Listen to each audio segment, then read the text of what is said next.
नमस्कार, स्वागत है आपका अपना उत्तर प्रदेश में। मैं हूं आपके साथ सचिन चौहान। जनपद गोरखपुर में नगर निगम की तरफ से आयोजित सफाई मित्र सुरक्षा सम्मेलन और सम्मान समारोह का आयोजन किया गया, जहां पर मुख्यमंत्री योगी आदित्यनाथ ने बतौर मुख्य अतिथि कार्यक्रम में शिरकत की है। सीएम ने सफाई मित्रों को प्रमाण पत्र और मिठाइयां भी उपहार के तौर पर ये दी हैं। सम्मानित उनको किया गया और प्रदेशवासियों को दीप उत्सव की बधाई और शुभकामनाएं दी हैं। साथ ही उन्होंने कहा कि मेरे घर में अगर दीप जल रहा है तो गरीब के घर में भी दीप जलना चाहिए, जिससे उसका घर भी रोशन हो सके। जैसे नगर निगम ने इस अवसर पर सफाई कर्मचारियों को सम्मान दिया है, ऐसे ही मैं गोरखपुर महानगर वासियों से कहूंगा, खुशी अकेले नहीं, अपने अकेले घर में बंद कमरे में नहीं मनाई जाती है। खुशी मनाने के लिए हमें समाज के अंतिम पायदान पर बैठे हुए व्यक्ति को अपने साथ जोड़ना पड़ेगा।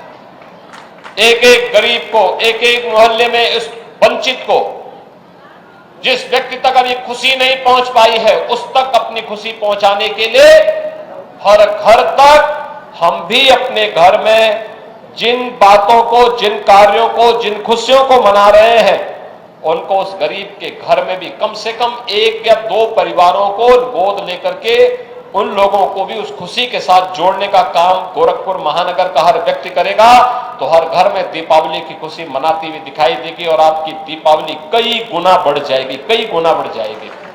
इसका उत्साह कई गुना बढ़ जाएगा। पर्व और त्योहार के पीछे भी इसी सामूहिकता का भाव है। एकांकीपन नहीं है, अकेले में नहीं कि रवि किशन अपने घर में अकेले दीपावली मना रहा है। दीपावली का मतलब तो यह है कि सबके साथ मनाना है। अगर मेरे घर में पकवान बन रहे हैं तो उस पकवान गरीब के घर में भी पहुंचना चाहिए। मेरे घर में मिष्ठान आया है तो गरीब के घर में भी पहुंचना चाहिए। मेरे घर में फुलझड़ी और आतिशबाजी के सामान है तो एक गरीब को भी हम इसके लिए अपने साथ जोड़े, क्या हो भाई मिलकर के पर्व और त्योहार का आनंद ले। मेरे घर में अगर दीप जल रहा है, उस गरीब के घर में भी ये दीप जलना चाहिए, जिसके उसका घर भी रोशनी कर सके। और यह कार्यक्रम पूरे गोरखपुर महानगर में, पूरे प्रदेश भर में मैं अपील करूंगा, इस कार्यक्रम के साथ हम जोड़ेंगे तो सामाजिक समता, सौहार्द और राष्ट्रीय एकता का एक मजबूत गढ़ के रूप में हम उत्तर प्रदेश को स्थापित कर पाएंगे।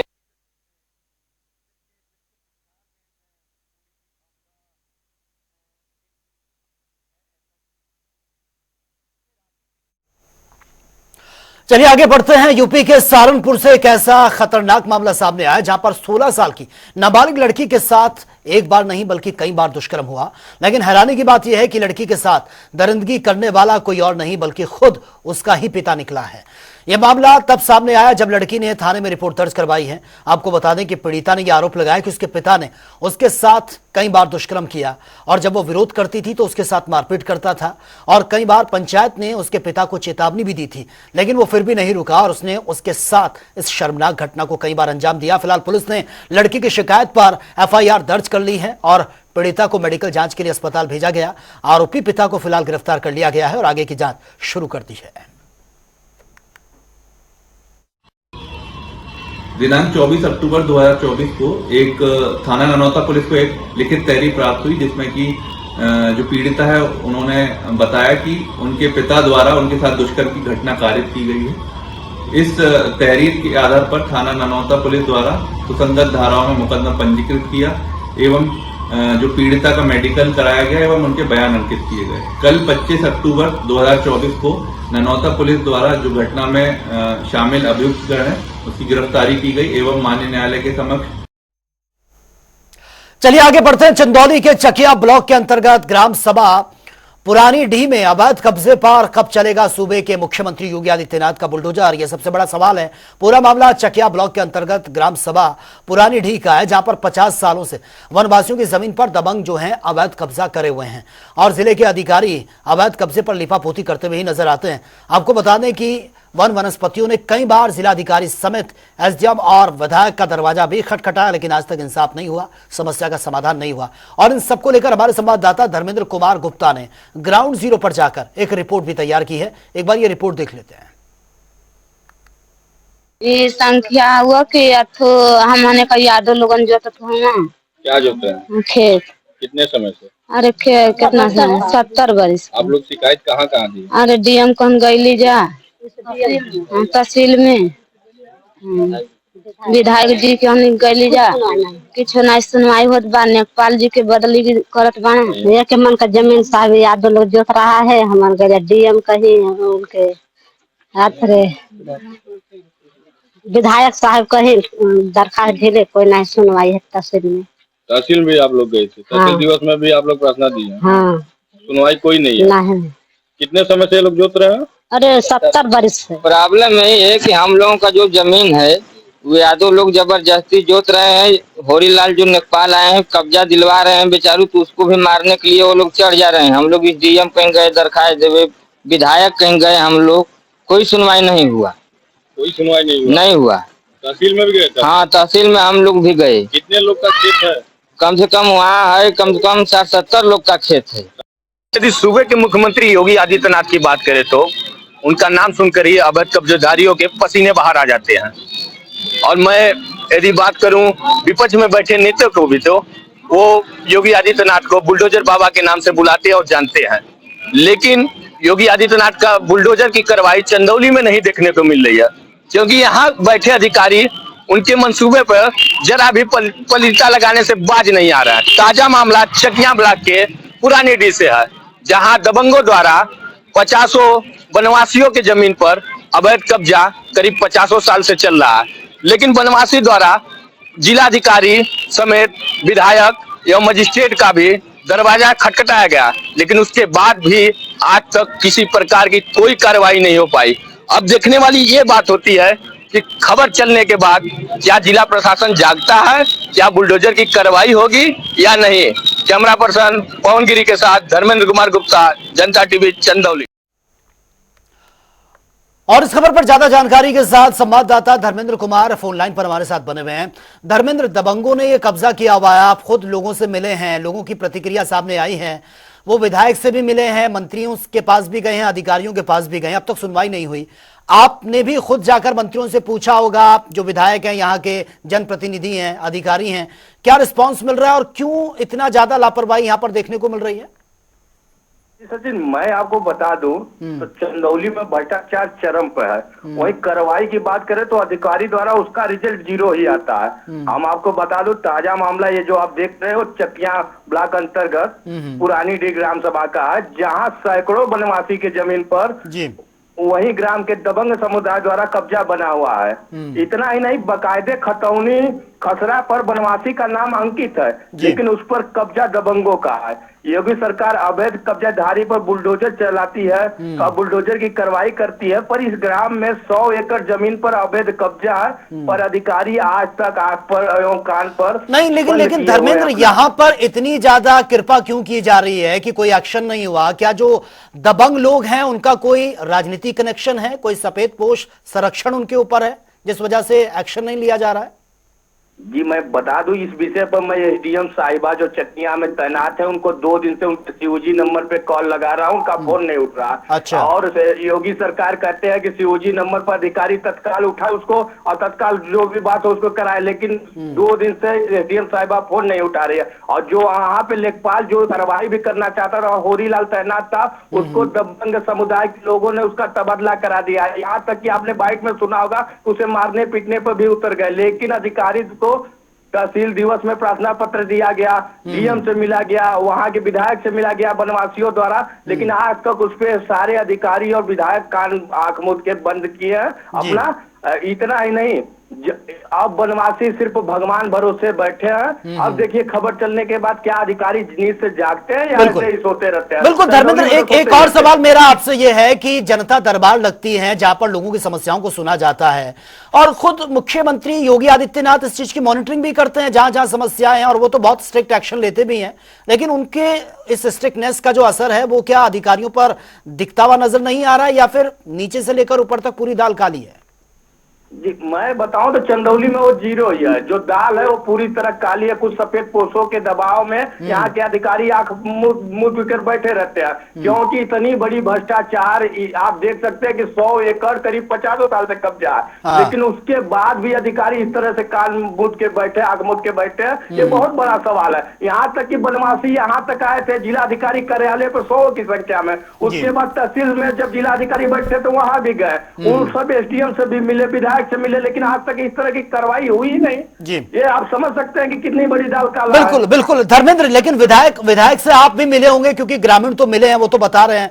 आप भी मिले होंगे कि आपने पूछा होगा, आप जनप्रतिनिधि हैं, लोग परेशान हैं, क्या क्या कदम अब तक उठाए गए हैं और आगे क्या इनके लिए वो करने वाले हैं? कुछ रिस्पांस मिला है विधायक की तरफ से? मैंने चकिया विधायक से मिला, उनसे बात भी किया। उनका कहना है कि मेरे संज्ञान में मामला है, मैं जांच कराता हूं, क्योंकि वहां 80 सीट भी है और वहां के चकिया विधायक खुद एससी है, लेकिन उसके बाद भी बनवासी इस तरह से परेशान है। ये बहुत बड़ा सवाल है।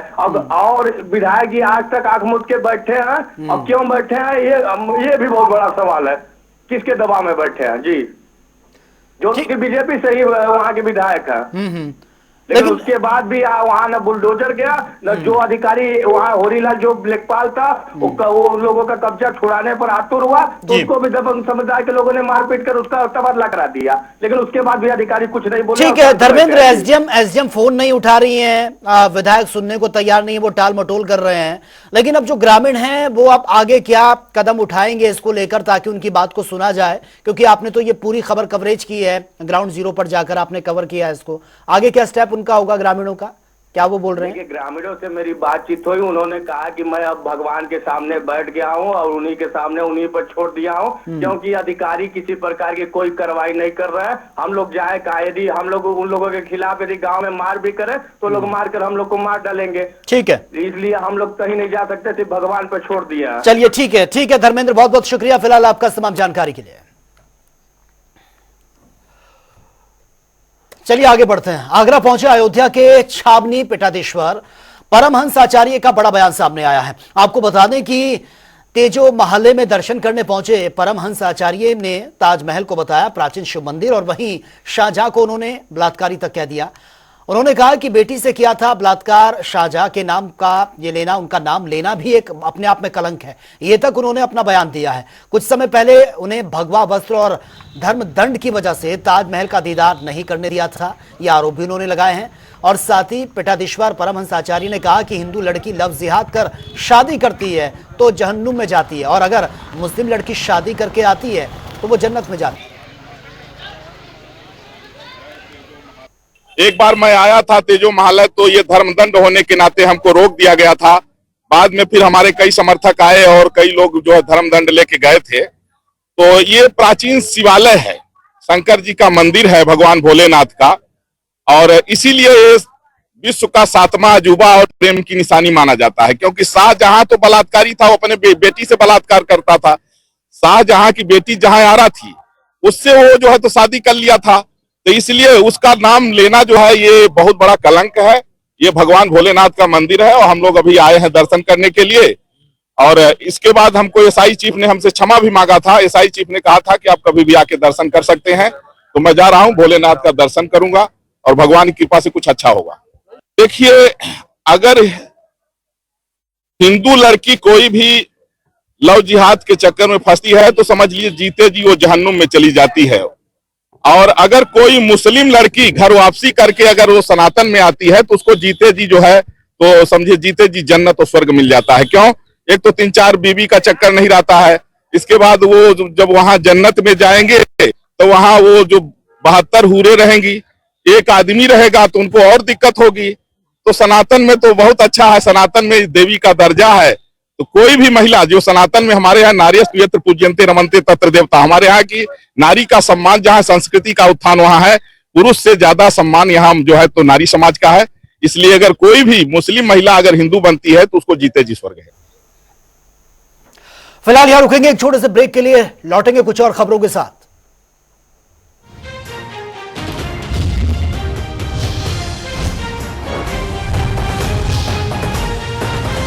अपनाएं आयुर्वेदिक रूप मंत्रा। इसमें है क्यूकम्बर के प्योर एक्सट्रैक्ट्स जो नेचुरली चेहरे को मॉइस्चराइज रखे ताकि पिंपल्स और डेड स्किन जैसी प्रॉब्लम से मिले रिलीफ। रूप मंत्रा आयुर्वेदिक फेस वॉश, ये कोई कॉस्मेटिक नहीं, आयुर्वेदिक औषधि है।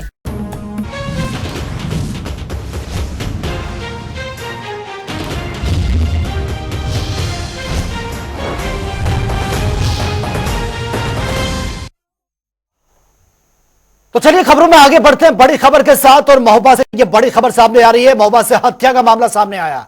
100 रुपए के विवाद में युवक की हत्या हुई है। शराब के लिए दबंग ने 100 रुपए मांगे थे और मना करने पर युवक को कुल्हाड़ी से काट दिया गया है। युवक की हत्या से फिलहाल परिवार में कोहराम मचा हुआ है। पुलिस मौके पर पहुंची है और इस पूरे मामले की जांच पड़ताल कर रही है। तो देखिए, एक छोटा सा विवाद जिसमें यह जान गई है। बताया जा रहा है कि 100 रुपए शराबी ने जब मांगे और शख्स ने देने से मना कर दिया तो कुल्हाड़ी से उस पर वार कर दिया गया और उसको इस तरह से मारा गया कि उसकी मृत्यु हो गई है। 100 रुपए को लेकर यह विवाद हुआ था। 100 रुपए के लिए एक युवक की हत्या हुई है। फिलहाल पुलिस मौके पर पहुंची है और उस पूरे मामले की जांच पड़ताल कर रही है। लेकिन इस घटना के बाद से परिवार वालों का रो रो कर बुरा हाल है। बताया जा रहा है कि 100 रुपए जो शराब पीने के लिए मांगे गए थे, वो जब युवक ने नहीं दिए तो कुल्हाड़ी से इस पर अटैक कर दिया गया और उसको इतनी बेरहमी से मारा गया कि उसकी मौत हो गई है और तुरंत पुलिस मौके पर पहुंची है।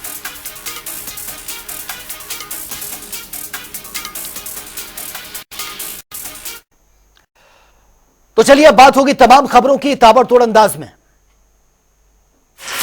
हमीरपुर में दिवाली पर्व को लेकर पुलिस अधीक्षक और डीएम ने किया है पैदल गश्त, सुरक्षा व्यवस्था का जायजा लिया। फर्रुखाबाद में एक किसान ने बनाई अनोखी इलेक्ट्रॉनिक बाइक।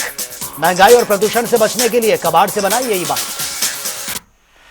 अलीगढ़ में खैर विधानसभा सीट के उपचुनाव में किसानों ने मतदान का बहिष्कार करने का ऐलान किया। अलीगढ़ में विद्यालय के प्राचार्य ने छात्रों पर लाठीचार्ज कर दिया है। ब्लाइंड वेलफेयर एसोसिएशन के अध्यक्ष ने डीएम कार्यालय में सौंपा है ज्ञापन।